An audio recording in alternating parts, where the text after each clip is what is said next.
আপনারা অবশ্যই প্রত্যেক দিন ফজরের নামাজের পরে এবং মাগরিবের নামাজের পরে সাইয়্যিদুল ইস্তিগফার পাঠ করবেন।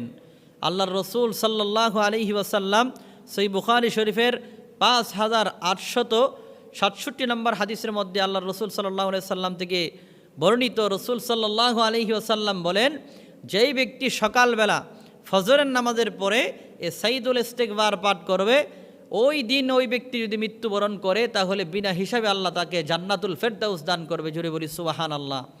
এবং ওই দিন যদি রাতের বেলা মাগরিবের নামাজের পরে এই দোয়া সাইয়্যিদুল ইস্তিগফার পাঠ করে ওই রাত্রি মৃত্যুবরণ করলে ফজরের আগ পর্যন্ত যে কোনো সময় আল্লাহ তাআলা তাকে বিনা হিসাবে জান্নাত দান করবে।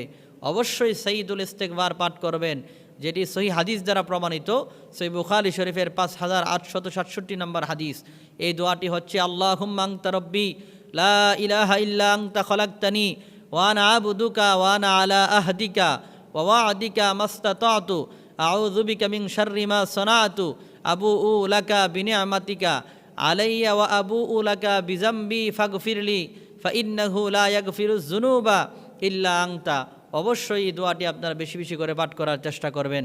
আল্লাহ তাআলা আমাদেরকে এই আমলটি করার তৌফিক দান করুক, বলি আমিন।